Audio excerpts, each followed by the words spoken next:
Thanks again for everyone for joining us. And if you're still joining, feel free to introduce yourself in the chat. We love to see the chat alive and people sharing insights with each other. Don't hesitate to do that today. And also, we have the Q&A turned on. As you come up with questions throughout today's presentation for our speakers, please feel free to drop them there. And we'll have a time at the end for folks to come off mute too. But before we jump in, yes, today we are talking about campus pantries. And I wanted to launch this poll really fast to see what y'all's experience is with pantries, campus pantries on where you are, if you're new, if you're well seasoned, have been around for a while. So feel free to jump on the poll. I'll just keep it open here for a minute. It'll give Sage a good idea of the variety of experience levels we have on the call.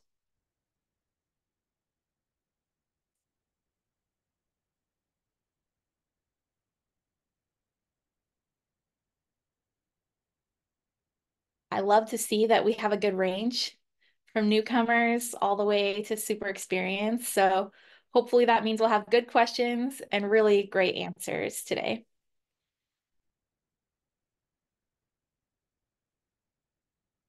We'll leave this open for just one moment.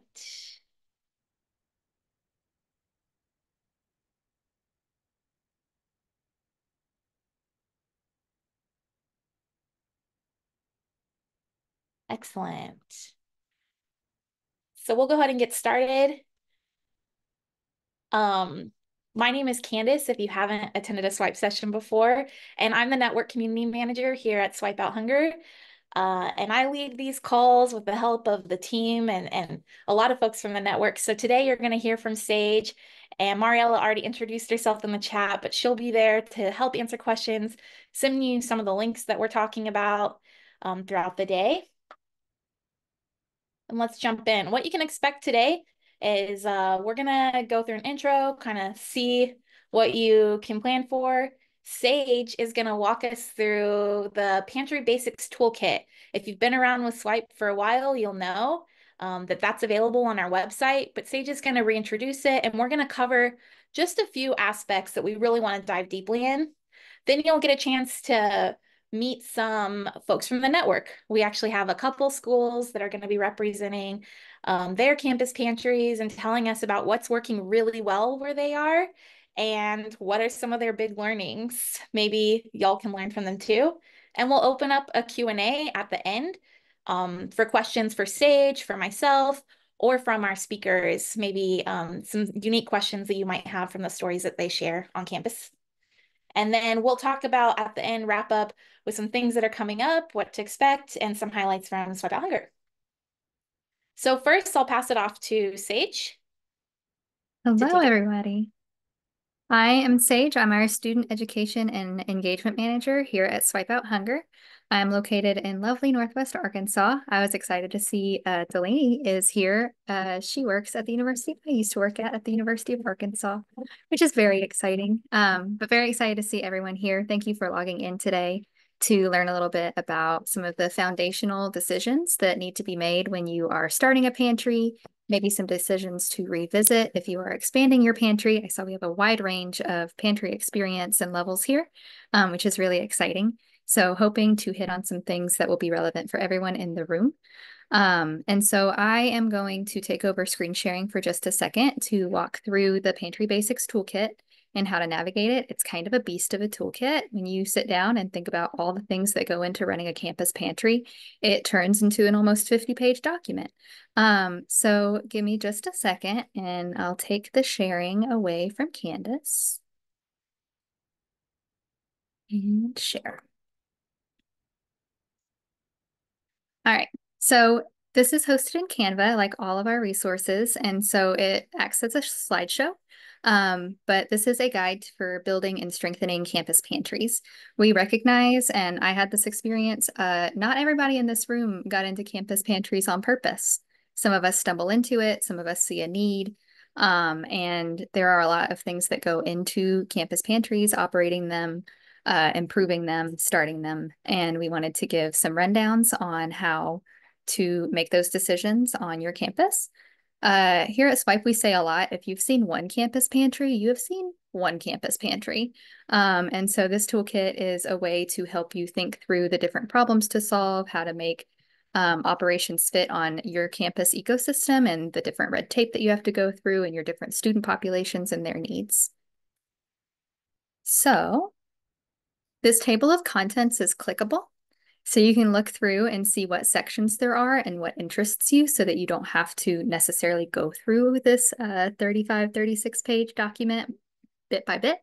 It'll jump you around. There's links throughout the guide and throughout the chapters that will jump you to other parts of the chapters and sometimes to other like more in-depth guides and toolkits that we have available through Swipe. So just wanted to share that in case somebody opened it up and got overwhelmed. It's clickable. It's really easy to navigate. There's a lot of information in here.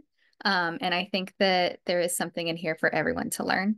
Again, as a national organization, some of this information is really broad and you may need to brainstorm with your team. You can always hit us up and get on a call and brainstorm with us to kind of help see what pieces fit and what you need to do to have a good pantry and a good pantry experience for you running it and for the folks who are visiting you in your specific area. So Candace, if you could take it back over, we will jump into some of the decisions that need to be made when you're starting a pantry. Cool. And the toolkit's linked when you get the slides after this. And Mariella put it in the chat. Thank you, Mariella. All right. I have to take over using, cool. There's a cool thing in Zoom where you can request control over somebody else's screen. So she's sharing the screen, but I get to move the slides, which is very cool. Y'all should look into it.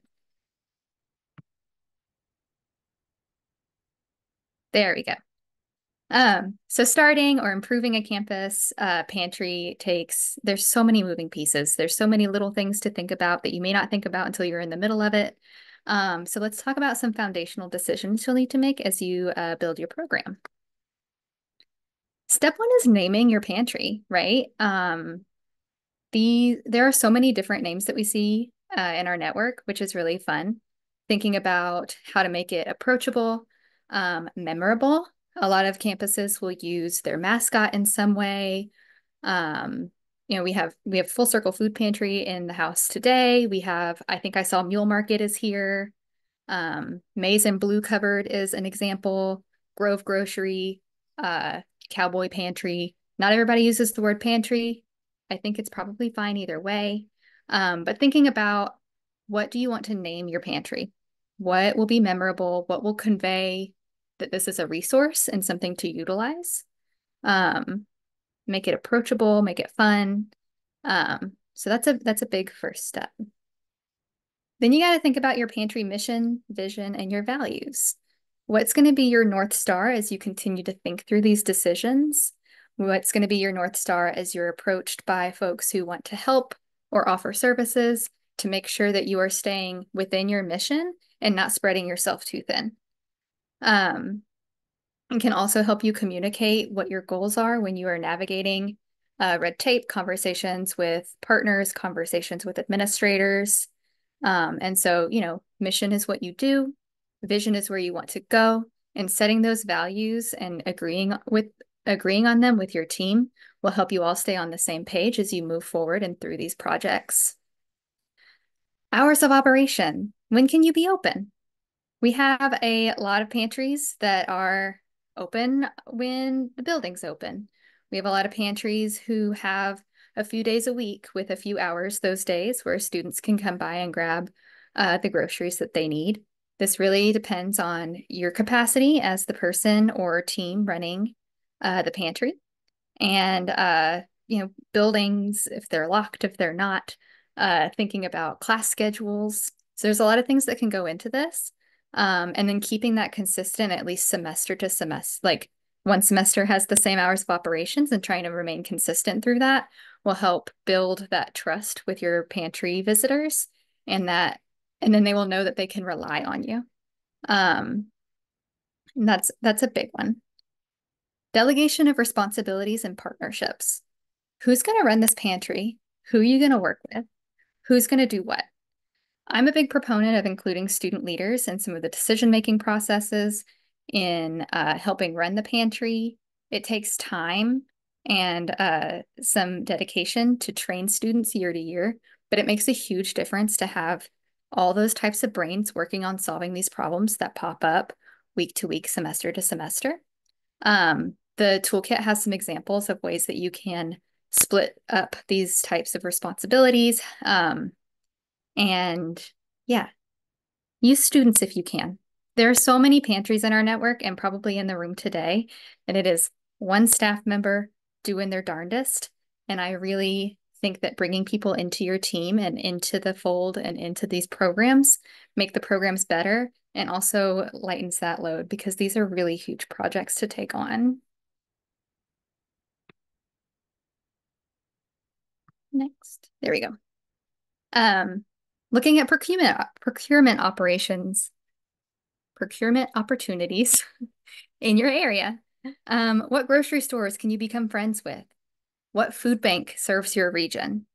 Um, are there dentist offices around that have a bunch of toothbrushes from time to time that they can give you? Exploring and building those partnerships on and off campus can help you build that network, build that community, get people on board, and help keep your shelves stocked throughout the busy seasons and throughout the summer as well as a type of slow season.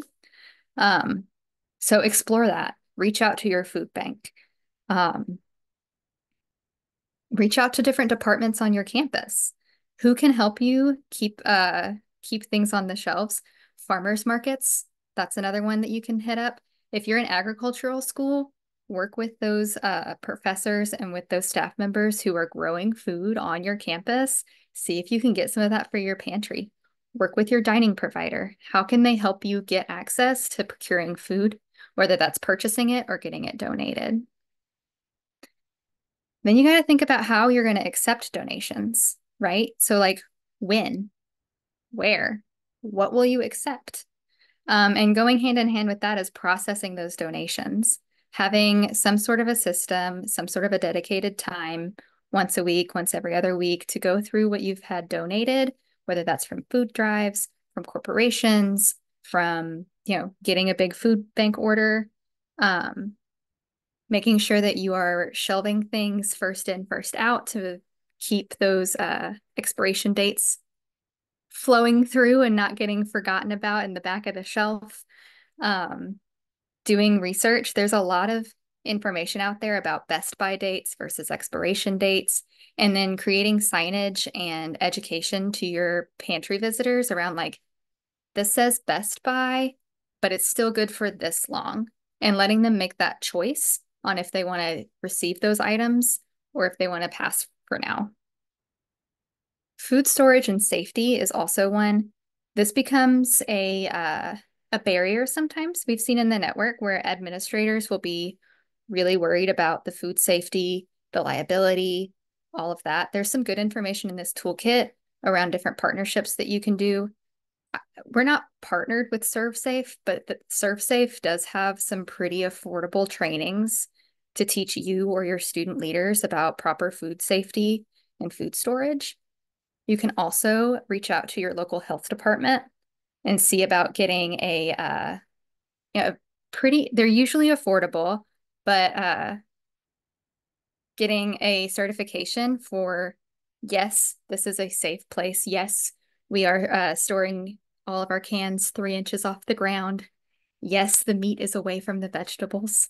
And so doing that research ahead of time and being able to communicate, especially if you're starting a new pantry, communicate with your administrators like, yes, we know what we're doing here. Yes, we have the tools and supplies to make sure that things are safe for our visitors.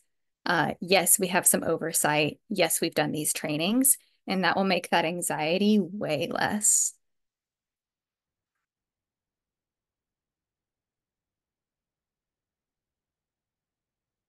And I can see that there are a lot of messages in the chat.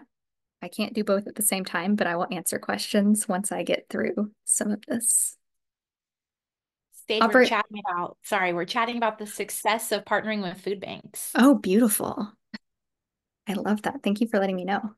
I saw the 14 new messages and thought, oh no. Um, so then, you how you're going to get food on the shelves, who's going to run these operations. Now we're at how are you going to distribute the food? What will that look like? Will pantry visitors submit an online form to make a request?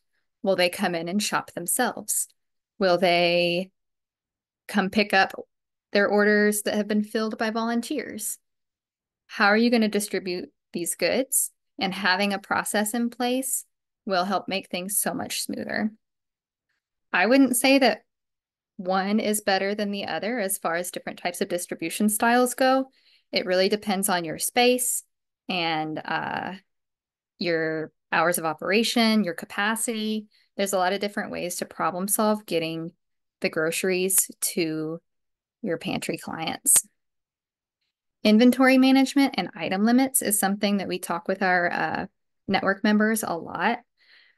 We have a lot of pantries that there's no limit. Folks come shop, they get what they need, and that is fine and sustainable for those pantries. As we see inflation rising, as we see house cost of living rising, a lot of our network members are seeing really high increases in usage, and the unlimited come get whatever you want model may not be as sustainable once you hit those limits. So there's no problem with creating item limits or category limits for what folks can take visit to visit. There are a lot of really good models out there. I'm working on putting together a guide for that in the next year or so. But that can look like a lot of different things. We've seen point systems where visitors have so many points to spend.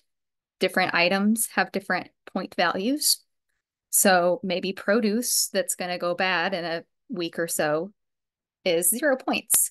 Maybe that carton of eggs that you don't get available to you very often, 3 or 4 points. And so that gives your clients that client choice while also maintaining a more sustainable inventory system so that you can serve more folks. And then also, do people need to schedule appointments ahead of time? Can they just drop in? Is there a combination of both? Again, all of this really depends on the previous decisions, your own capacity, your space, what does your pantry look like? And so thinking through some of these things creatively ahead of time can help, again, mitigate some problems as you dive in and have people start to find you and utilize your resource. And then finally, data collection. Data collection is really important for a lot of reasons. While we understand a desire for anonymity when accessing resources, you also need information to be able to make your case when you are requesting funding from different grant makers. When you are working with a food bank, usually you have to collect some data to report back to them for them to report to their funders. So think about how you can do that securely, what you want to collect and why. Having a why on your data collection and on your different demographic points is really important so that you're not just asking a bunch of questions that maybe you're not going to use, and keeping those applications or client intake forms or anything like that, not making them too long because you're just curious about something, which I totally get. Making sure you have a plan for how you're going to utilize that data will keep that approachable and as low barrier as it can be. So that was a lot. Again, this is just the last section of the Pantry Basics Toolkit. There are 7 other sections that go more in depth about all of these little pieces, and it's all very clickable. But if anybody has any specific questions before we jump into the panel, I would be happy to try to answer those here.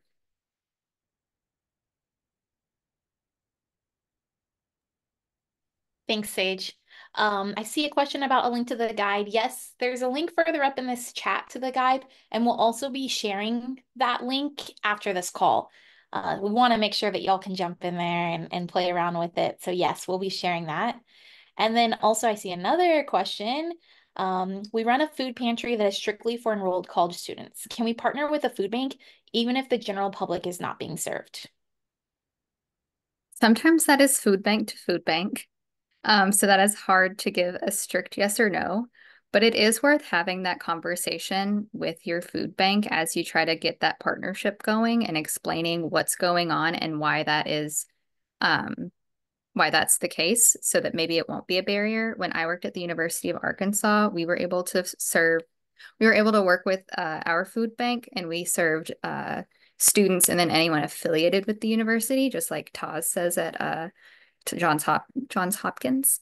And so it kind of depends, but it is worth the conversation. And again, if you ever get stuck having conversations with potential partners, we are happy to talk with you and maybe jump in on those calls and help advocate for what you need and why campus pantries are a little bit different and may need uh, some accommodations in order to be able to serve the folks that they serve. Thanks, Sage. And based on the chat, it looks like a lot of our partners have had success in that realm. So I think that Jacob, you'll probably have success too. And like Sage said, we can jump in and help. We'll give everyone one more second for any questions right now, and then we will have another Q&A time at the end. So if something comes up, don't worry, you'll have another chance. Thank you all so much. Thanks, Sage.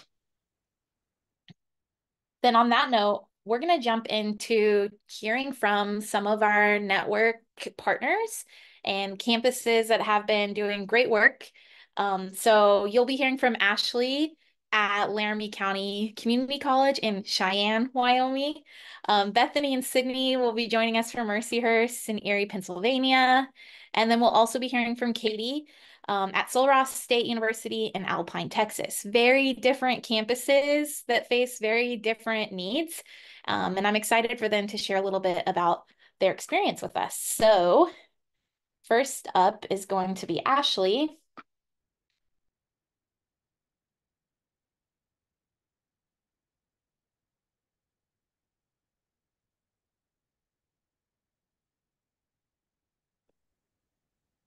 Okay. Hello, everyone. Let's see. Hi, Ashley. Let me flip the Wait. slide for you here. Okay, thank you. Is there a way to turn my camera on? It should be from my side. Let's see.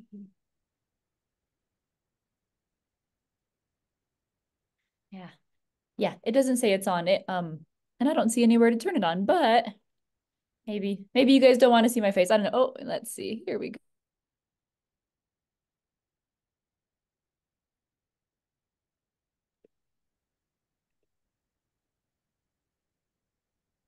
There you go, Ashley. We see you now. You can Thank see me you. now. Awesome. Well, I'm Ashley Goher. I am the coordinator for student engagement at Laramie County Community College in Cheyenne, Wyoming. I wanted to start off just with some quick stats, maybe to see maybe there's some other community colleges that have similar statistics. So our full-time enrollment here is about 3,100, 3,200 students. So we're a pretty small college and we live in the state of Wyoming. So if you all just want to drop in the chat, when you hear Wyoming, what do you think? I'm always curious to know. And okay, it's positive horses. Yep, that's a common one. So I'll just, as you guys are doing that, I'll just share. So in Wyoming, it's very unique because you can go for literally hundreds of miles without seeing anything, with except for mountains, cows, horses, no people, no towns, nothing, right? So we have a lot of rural people, but then when you're talking about, oh, that's funny, 10 Sleep, Wyoming. Yeah, that's a teeny tiny town with maybe like 100 people. That's awesome. Anyways, when you're talking about food and access to food, that's a really big issue because there's these people in these tiny towns with quite literally 50 people, and they don't have access to food. And then they come to college And then there's a food pantry and they're like, oh my gosh, mind blown, this is amazing, right? So now, as I think a lot of the other food pantries like you all, I think you're also seeing this. Just to give you an idea of, these are our number of visits. So last year we essentially doubled in our visits. So we are learning. And I started in this position 1 year ago, so I am also learning. So yeah, we can go to the next slide.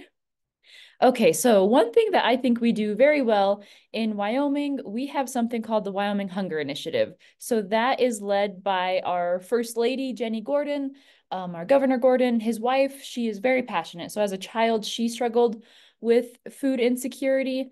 Um, and sorry, I saw that so much meat and it made me laugh. So that's all donated from the First Lady. She's a huge collaborator with us. So that Hunger Initiative, basically what it is it's a statewide initiative, and we're kind of split up into different corners or different areas of the state.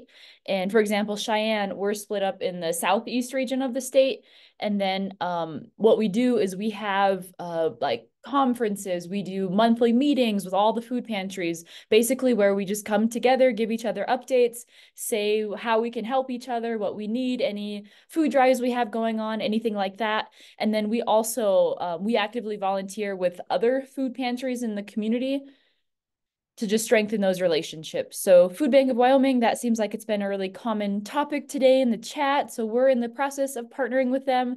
And the only thing we're waiting for is they need to come see if our parking lot is big enough for them, which I think it is, but yeah. And then our staff senate and our faculty senate, they each do a food drive every semester. We do an event with Meals on Wheels called Hike for Hunger. So basically what it is, there's live music, there's hiking, but to get in, you just have to donate some canned foods.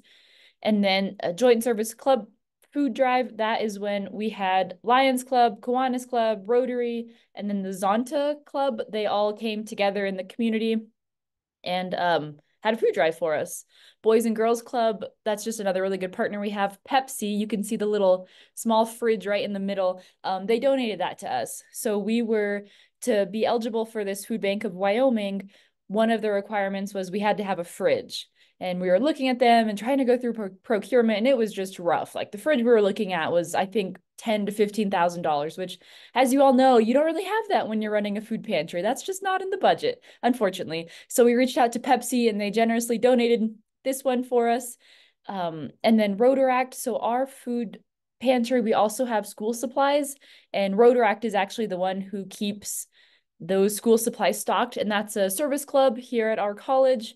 And then also, Sage mentioned it earlier, but we have an agriculture department, and they have been great to partner with. So last year, they donated about 1,000 pounds of beef, so basically a whole cow, and that went in 2 months. So we're seeing it go pretty quick.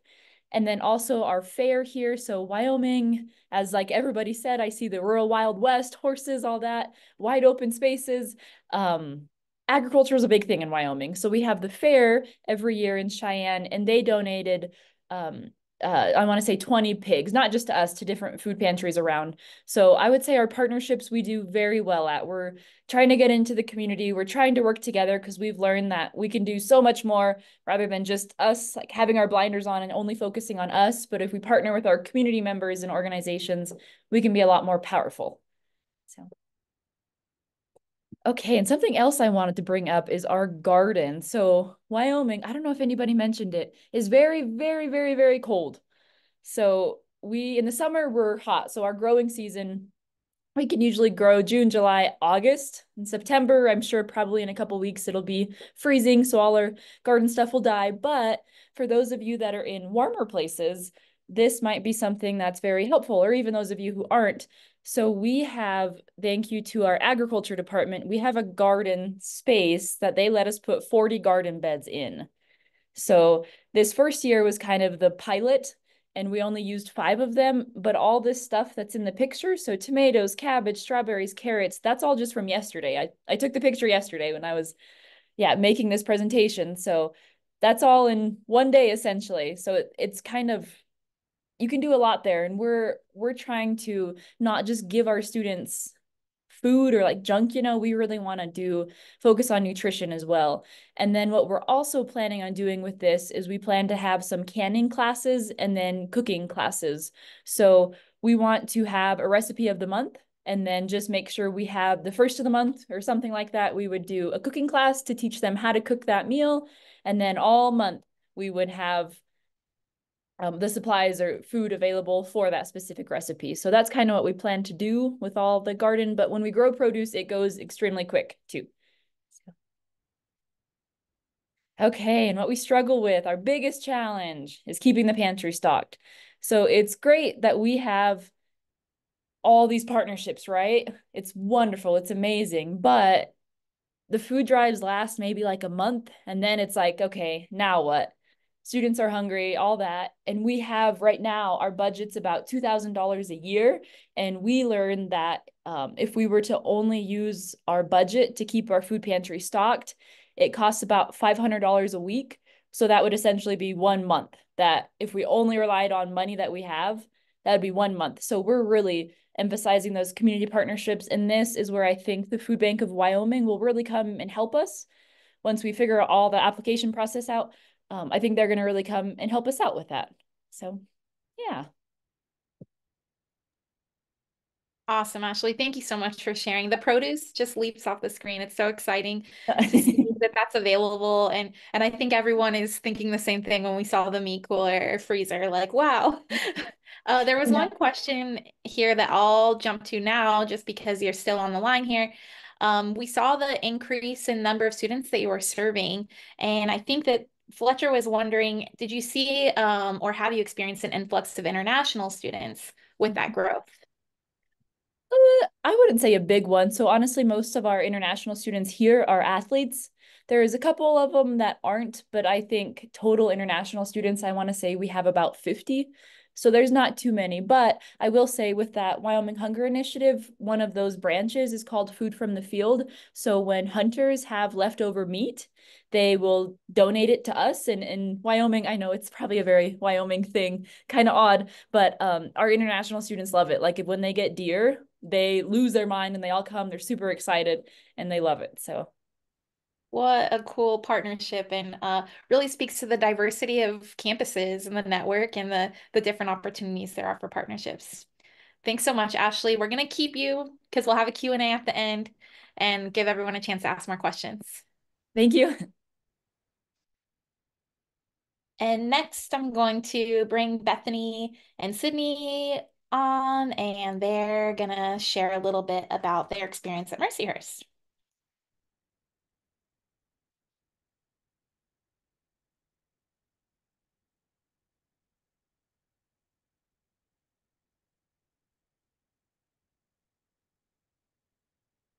Perfect. Hello to you both. Thanks for joining us. Hello, thanks for having us. Hi.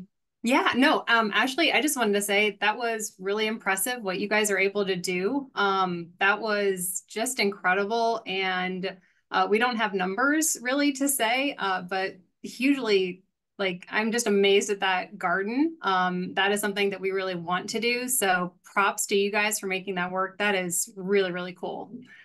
So thanks. So yes, hi everyone. My name is Bethany Woods. I'm the Director of Academic Community Engagement here at Mercyhurst University in Erie, Pennsylvania. And because I'm going to cheat off of Ashley, I'm going to ask you to throw in what you think of when you hear Erie, Pennsylvania.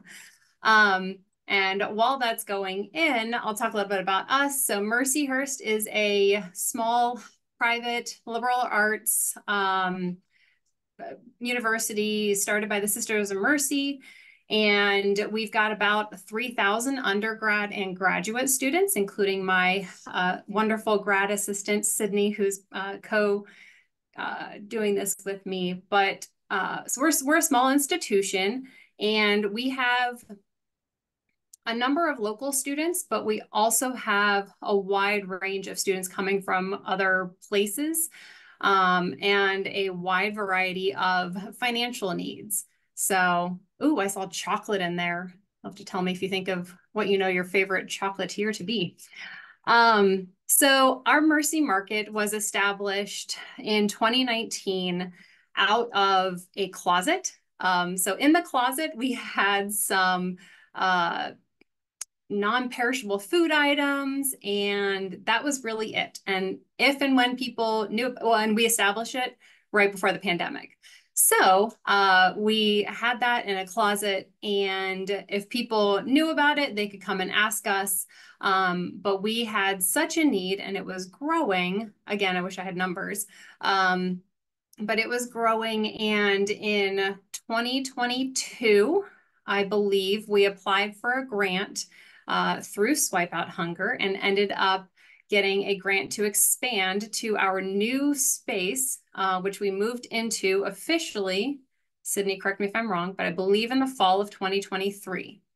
So these are the pictures that you're going to be seeing. So a little bit about what we offer. We offer food items, so canned goods, non-perishable food items. We offer personal care products.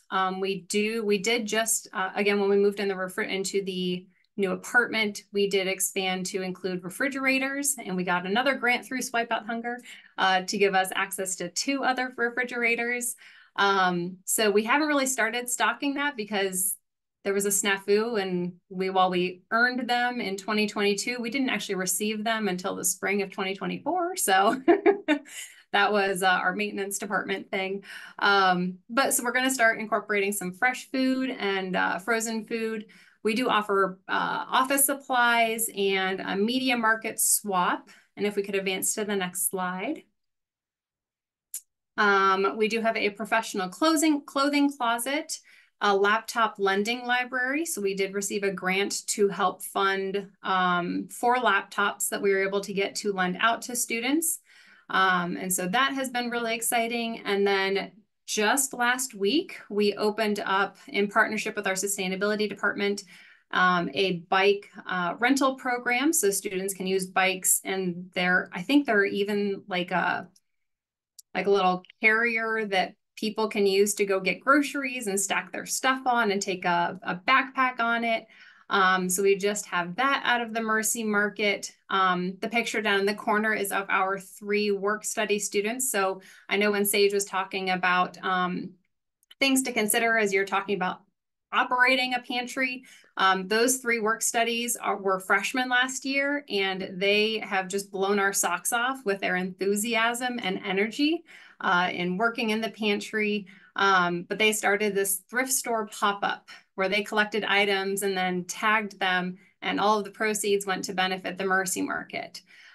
So we do have 3 work studies who are able to work up to 10 hours a week in the department or in the Mercy Market. And then I do have a full-time grad assistant who is responsible for basically everything. I just get to take a lot of credit for it, but it's really my GAs who have written our grants and done our really hard work, which has just been fantastic. And then we also have our professional clothing closet. So our professional clothing closet is available for students who might need an outfit for a job or for an internship or for an interview. And students can utilize those resources as well. And then I think we have one more slide here that we can just kind of pause on. So yeah, it doesn't need to have the volume. It's okay. You can let that play. But we created a number of resources to allow our students to access our Mercy Market. And so we have a form online, and students can fill out that form and pick up a bag of groceries or come in and choose their clothing out of the clothing closet. Again, our work studies were responsible for creating this video. They're just so creative. And then the last part that we have in our Mercy Market is our Swipe Out Hunger program. So naturally, we have students who donate meal swipes, and that is actually probably the biggest thing that our department has seen an increase in is the number of students requesting meal swipes. And to somebody's question about international students, we have seen a significant increase in the number of international students requesting meal swipes and pantry items. So I'm going to let Sydney talk about, and you can kind of leave it on this page, but I'm going to let Sydney talk about things that we do well and that we've learned and that kind of stuff. Absolutely. Thank you so much, Bethany. Hi, everyone. Like Bethany said, my name is Sydney, and I'm the graduate assistant managing the Mercy Market here at Mercyhurst. And just to quickly talk about some things that we do well or our strengths, and then I'll talk about something that we are learning. So one of our greatest strengths is that we are constantly expanding our programs, our services, and our options. And this is in large part a combination of grant money as well as always thinking about student needs. So like Bethany said, we were able to expand to include fresh and frozen food.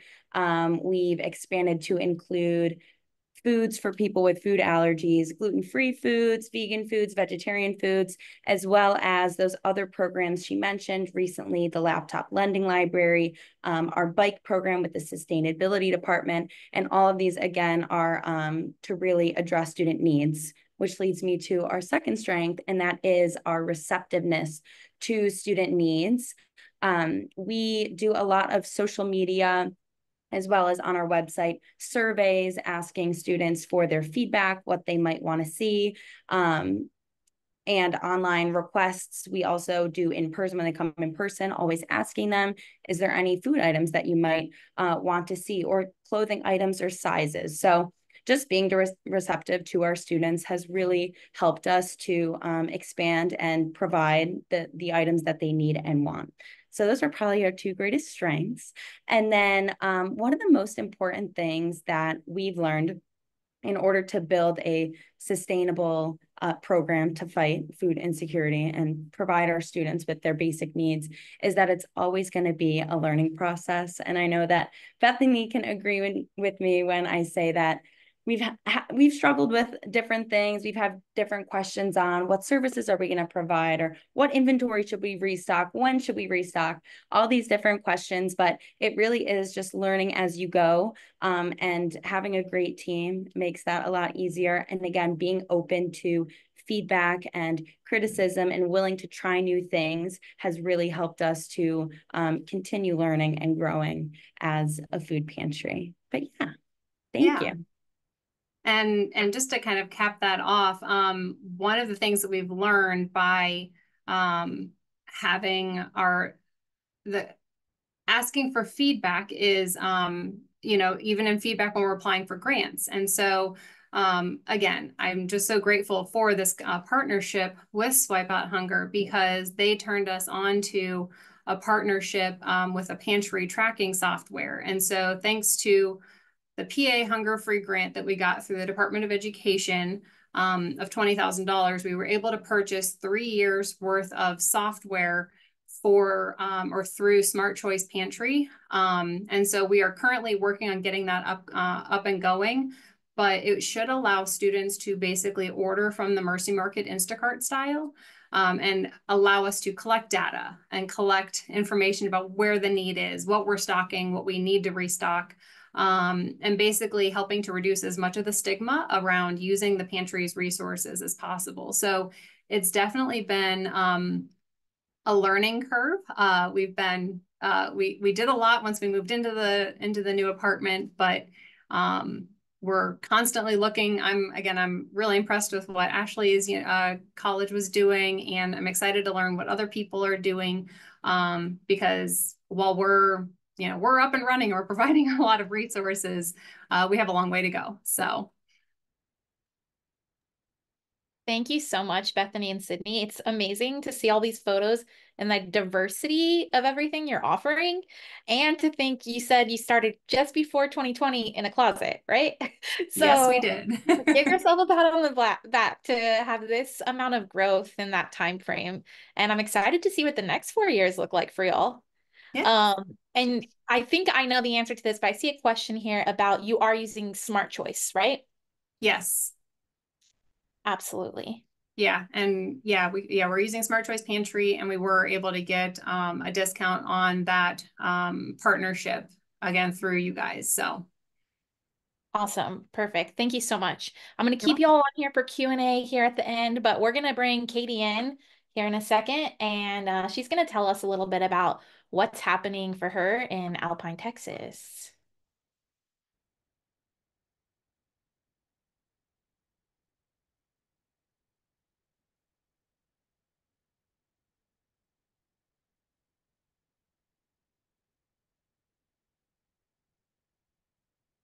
Hi, Katie. Hello, how are y'all? Good. Thanks for joining. Yes. Um, all right. Well, my name is Katie Williams. I'm the Director of Civic Engagement and Student Assistance at Sul Ross State University. We're the smallest state institution in the state of Texas. So we have about 1,200 students with maybe 800 to 900 located on the campus that I work at. Our pantry started in about 2020.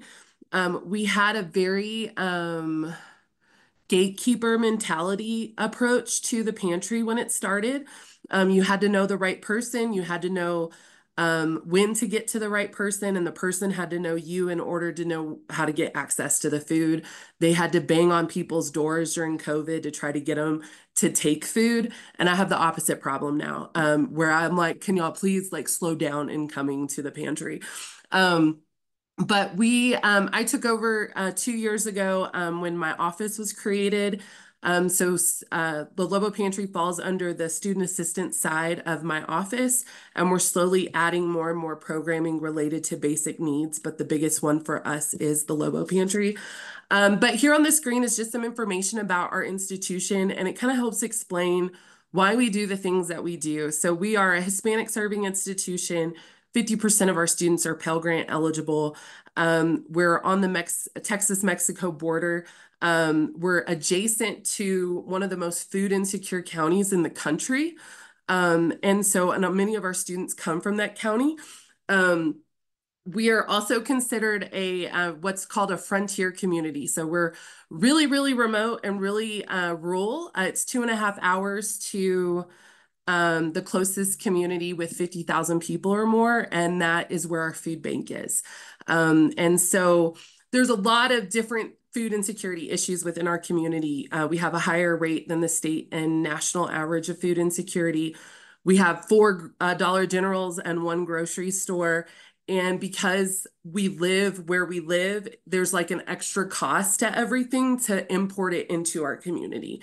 So we call it the Alpine tax. So groceries are much more expensive in our community. So because of all these reasons, our pantry is designed to like be open to all students. We don't have any requirements that you have to meet in order to use our services. As time goes on, for sustainability purposes, we might have to start integrating that. We're a choice-based pantry. We do also offer produce distributions. We have special events and fundraisers, volunteer opportunities, and we also do referral services. We've had a lot of students this last year ask about SNAP. And so we're starting to like really try to integrate SNAP into our programming as well. So when I took over, I don't know that we have any data from before I took over. But like I said, we had to bang on people's doors to get them to take food during COVID. But my first year, there was 195 students that used our services. And then this last year, we saw a 68% increase and had 327 students use our services. You can go to the next slide. So, oh. Okay, so what do we do well? So when we first started, we had 0 storage, 0 cold storage, and we had to flip the same day. We had to flip our pantry the same day as deliveries. And we would open our pantry on delivery days, and students could get, when we order from our food bank, we get free stuff. So we have to make a purchase of certain items, but then we always get produce for free, bread and pastries for free, and sometimes miscellaneous items like eggs or milk or whatever other goodies that they might have. And we used to like let students come and get those things and use the regular pantry on those days. And we saw such an uptick in engagement on those days that we can't sustain their access into the pantry. It was also students coming for that extra free stuff that aren't traditionally using the pantry. So we changed our model to be a special delivery distribution. So anytime we get a delivery, we close out the pantry. We shut down the pantry, but we're open for the special delivery items. So that allows students who are traditionally not using the choice-based pantry to come and get the produce that they don't have access to and the other free stuff that's more relevant to them. And it allows our students who use the pantry on a month-to-month basis to maintain that shelf-stable item so that they have it the next time that they come. So that's a new model, and it's also made it way easier so we don't have to flip our pantry that day. We just throw everything that we get in the order into the storage room, and we're like, we'll deal with you tomorrow. So that's been really helpful management-wise. I would also say we do really well is like just allow partnerships to grow. We live in a community of 6,000 people. We have no industry in our community. So we can really easily suck everybody dry if we went to all the same people that the community goes to build partnerships. And so we just kind of let things happen as they will. And we have the most, organic partnerships that happen. We have a meat lab on campus, and I like reached out to say, hey, can we buy beef from y'all? And they're like, you can have it for free. But then we went a year and a half without a meat lab manager, so we have no meat from them. So now we have to purchase meat from our food bank. But that was good and helpful while we had it. We also we partnered with athletics a lot this last year. They wanted to let people come into the games for free. So they did food drives. You had to bring food in order to get into the game free instead. We have churches that have picked us for like the season or the year, and we just take everything they want to give us. And then they're like, okay, we're done. We're going to move on to a new organization. And that's perfectly fine with us because we know we have a lot of needs in our community. But one of my favorite ones, and I think we don't always talk about food waste when it comes to pantries, is we had a student come in when we get our pastries and bread from our food bank. They're like, what are you going to do with these leftovers? And we're like, we're going to throw them away. If they're the last of the pickings, we're going to throw them away. And he's like, can I take them? And we're like, yeah, sure. What do you want them for? Just out of curiosity's sake. And he's like, we're going to use it for bear bait. And it's actually part of a research project that they're doing on the brown bears in our region, the black bears in our region. And they use the pastries to draw them in so that they can collar and track and collect data from them. And so our food pantry is also helping on the academic side, allowing our leftover food to be used for bait, which I think is really unique. So next slide. So one of the biggest things that we've learned is our students 100% without a doubt love produce. I could probably not have the physical pantry and just have produce monthly, and they would be perfectly satisfied. Last year, 44% of our visits were produce related. So this year we have new tracking data software thanks to our Swipe Out grant. And we're working on better tracking exactly how many people are coming to produce only. We've discovered from our food bank, produce is the cheapest thing they can buy, and it's the cheapest thing for us. And so we just wrapped up a partnership for Welcome Week. They probably had 8,000 pounds of produce. They brought it to our campus, the food bank did, and we had 250 students take their pick of whatever they wanted based on what was there. And that was a huge event for us, completely free.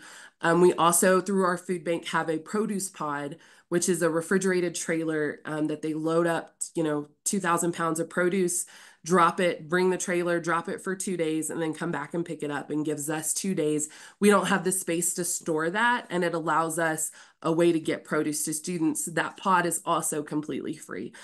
So we're really trying to start really taking advantage with with changes in cost to food. And because of our delivery fees that we have to pay in order for the food to get here, the orders are getting more and more expensive for us. And I can't remember the first panelist, she said, we only have like $2,000 for the year. Yes, like we all operate on very little funds. And so we're like, how can we maximize our budget as best as possible? So those are some of the things that we're doing. Katie, thank you so much. I think that's the first time I've ever heard bear bait. But I love it, and we love to hear food waste solutions because we definitely don't want to see that. I'm gonna take a minute here and stop sharing so that we can see everyone's lovely faces and give everyone a chance to ask any questions that you might have. Now's your chance.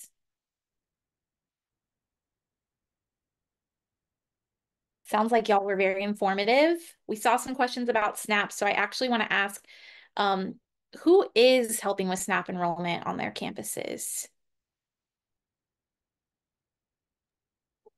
So that's a service we can actually use through our food bank. They have a nutrition specialist that will do SNAP enrollment. And we thought about it too late for our big farmers market this last year. So we're looking at scheduling them to come out. We've also been told you can use your health services in your community, your county health services. Absolutely. Fletcher, I see that you're doing it, but then I also see that you raised your hand. So I'm going to allow you to talk in case you want to ask us a question.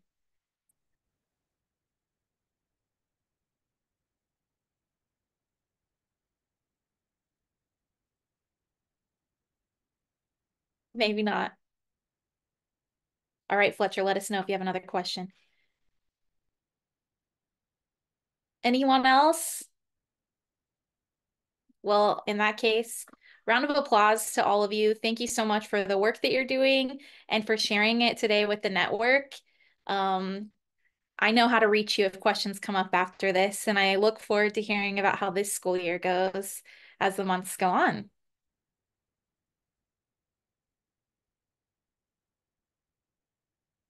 So to wrap things up really fast, I'm going to bring us back to this deck because I want to make sure y'all are aware of a few upcoming things. If you haven't done this already, join us on Slack. Slack is a space where we're bringing all the campuses together and everyone that works at the campuses and the students and community folks. And it's going great. We've been having conversations this week about a collection of folks that want to get together in Southeast US. We're talking about what are the best fridges to buy for your campus. So jump in there, add to the conversation, or bring your questions there. We'll start a thread for today's session as well. In case folks come up with questions later, we can add them there. You are probably used to seeing this if you've been here before, but I have a QR code up here to get feedback about how we did today. This topic for today's call actually came from your feedback. And so keep giving it to us. That helps us know what you're looking for and how we can help y'all. And then look forward to next month in October.